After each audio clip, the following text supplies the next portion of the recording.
Hey guys, I am so excited to be here with you today on Facebook, on Instagram. This is going to be a good chat. And I say that because when people join my Facebook group, um, one thing I ask is what's the biggest struggle you're having with your online summit? What's holding you back from making progress with your summit? And the answer I get most is time, but the second I get is I don't have an audience. I don't have a big enough email list. I'm not a big enough influencer or anything like that. And I actually like seeing that answer because I can send that person a message and be like, like that's not your reason, because it doesn't actually matter. So today I wanted to come on and talk to you guys about how to host a wildly successful summit with little to no email list. And it is so possible. But I feel like, anytime we do something new in business, we are met with those feelings of imposter syndrome. There's something that's going to get in our head to get in the way if we let it. And this email list excuse is an easy one to be like, oh, I don't have an email list. Can't do it. Too bad. On to the next thing to talk myself out of. But that's just not the case with a summit. Like I always say, no email list, no problem when it comes to hosting a summit. And I ran my very first summit in 2018 with an email list of 500 people. And some of you, if you don't have a list, you might be like, oh, that's a lot of people. But no, it's not a lot of people. When you're pitching these big name speakers, there's really not much of a difference between 0 subscribers and 500 subscribers. So 500 is a relatively very small number. If you're at 0, 20, 100 right now, you're really not that far off from what that number was when I hosted my first summit. And even though I had 500 people on my email list, I was still able to make $16,000 with my very first summit, not having a clue what I was doing. I figured it out decently, right? That's why I'm here talking to you guys about summits today. But that was my first summit with a small email list, and it still worked for me. At the time, I was making $3,000, $4,000 a month. So to go on and host a summit that made $16,000 in 1 month, okay, I'll do that again. And my excuses related to having a small email list, no more. I didn't care about that anymore. And I don't want you to care either. So because of that, I wanted to talk to you about 2 big pieces that go into hosting a successful summit with no email list, because you don't need one. The first thing is your speakers. The power of an online summit comes from bringing together this group of experts to talk about a topic and teach people about this topic, giving them free access, letting them upgrade for paid access. And while you might not have an email list, your speakers will, or they should if you're pitching the right people. So yeah, keep in mind that you can't be pitching all people at the same exact level as you. If you're a beginner, if you don't have much of a list, you can't be pitching all other people that don't have a list. Yes, you can definitely have some of them, and that's important because sometimes people without much of an audience have incredible things to say, and those people are still important to include in your summit, but it means you have to be strategic with that. You can't have all of those people. You need to have people that can bring an audience together for this event.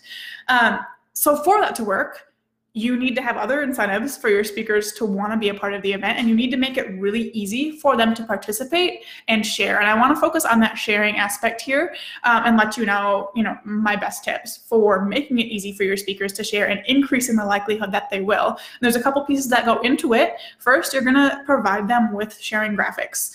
And I have a lot of people who I'm only on Instagram, so I'm just going to make Instagram size graphics. What if your speakers are on Twitter? What if they're on some other platform? What if they are really great with Pinterest ads and want to run ads to your summit? You need to have graphics in all kinds of different sizes for your speakers. Use different color palettes, different kinds of images and stuff so that they can find something that kind of fits their aesthetic really easily and they don't have to go through any extra work to do that. Hello, Talina, I hope I'm saying your name right. Welcome.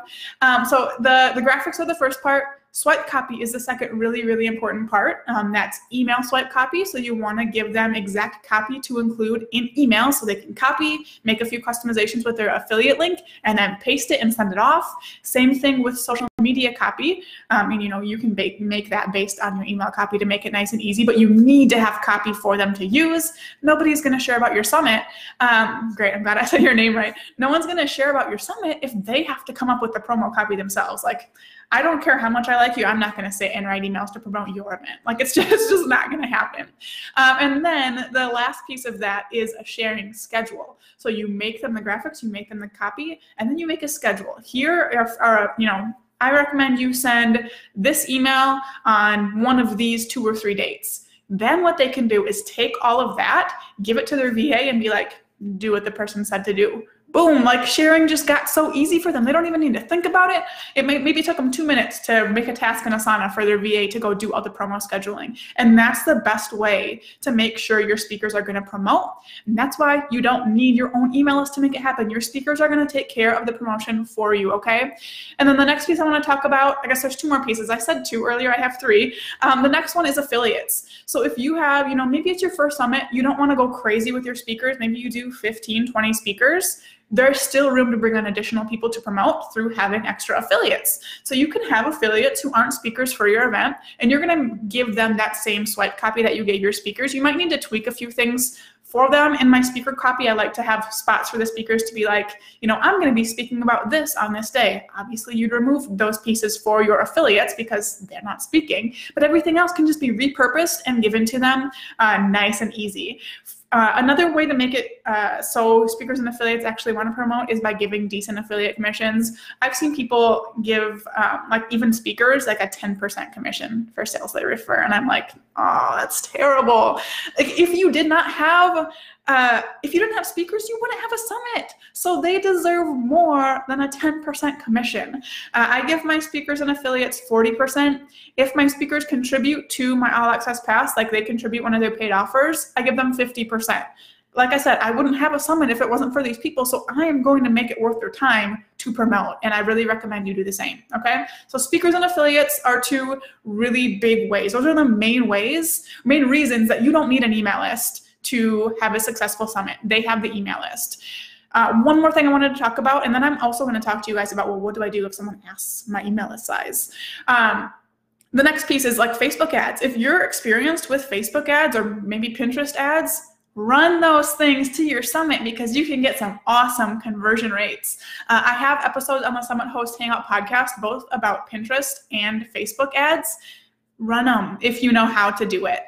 For my first summit, I didn't know what I was doing, but I spent $55 on ads. But I got 68 extra people signed up through that $55, so that was so worth it. This year, I have a summit coming up in March. Right now, I'm planning on spending $2,000 on ads. It might go up as I get started and be like, okay, I'm getting an awesome return. Let's bump that budget up. But you can get some crazy returns on Facebook ads. So if you have experience with them, use them for your summit. Great way to host a great event with no email list. And if your summit is a ways away and you don't know how to run ads, grab a course on it, learn how to do it. Listen to the podcast episode I did with Tony Rulli because he had some really great tips for getting a good return on your summit ads. Talina, should you charge? I will answer that question at the end of this. I want to get through this content first, and then I'll definitely circle back to your question. That's a good one. So the last thing I wanted to cover is, what if a speaker asks about my email list size? And I don't really have one. For me, that first time I had 500 people. I didn't want anyone asking about my email list. So I'll tell you, this is my 4th summit. I've pitched 100-ish people. No one has ever asked me what my email list size is because all they cared about was how targeted my summit is to their people. They're like, yeah, that's my audience. I need to be in that event. I really hit on what the benefits to them were for participating in my pitch to them. They didn't care what my email list size was. I've never been asked my email list size by a speaker. I have been asked when I pitch sponsors, but I've never been asked by a speaker. So I want you to know that upfront. Now, if someone does ask, all you can do is be honest and not care what they say. If someone says that they're not interested because you don't have much of an email list, that is their problem. It's not yours. That does not say anything about you. It doesn't say anything about how incredible your event is going to be. It just means that they're missing out on a great opportunity because, maybe they're not going to get a guaranteed return. So it's scary for them, right? Maybe they're not willing to take that risk. That's okay. It doesn't mean anything about you. Keep in mind, pitch the next person on your list. Okay, it's not a big deal. We can get in our heads about, oh my gosh, this person is going to think badly of me because I don't have an email list. Who cares? Like, if they really do, it doesn't matter. So just move on with the next person on your list. You are good to go. So that is why your email list size does not matter when it comes to hosting a summit. Speakers, affiliates, ads, if you have experience with them, those are all you need. Those are all I had, other than my five little tiny 500-person email list.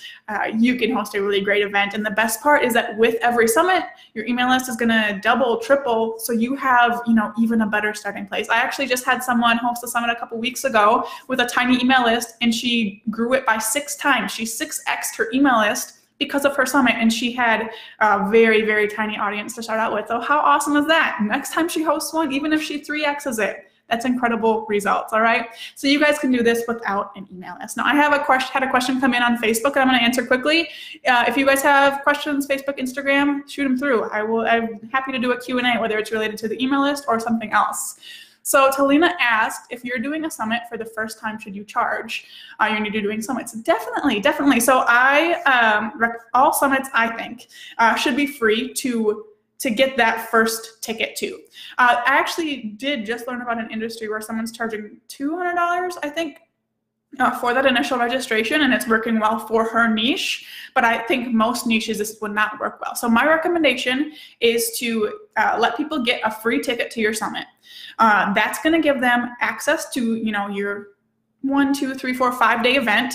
They can watch each presentation for 24 hours, and then that access expires. If they want lifetime access or ongoing access of any kind, that's where you charge. That's where you get to make money through your summit. That's the first place where you can make money. I have podcast episodes and everything about several different areas you can make money throughout your summit, but that's the first place where this income comes into play, is right after they register, and for the ongoing period of your summit, you're pitching them lifetime access, this all access pass, and any other bonuses you want to add for a fee. And that's where my $16,000 came from for my first summit. I do have a podcast episode on that. Let me get the exact number and link for you here. Because I definitely think you should listen if you guys have questions about monetizing your event. Let me reach over here and search monetize. So my first episode about monetizing is episode 9. So summithosthangout.com/009 is all about monetizing. And then the next one goes into increasing your sales with limited time offers. So for like a 15-minute special offer right after they register is a really good way to boost those sales. So I hope this was helpful. I hope you guys feel confident about your ability to host incredible events with little to no email list. You can do it. You do not need an email list.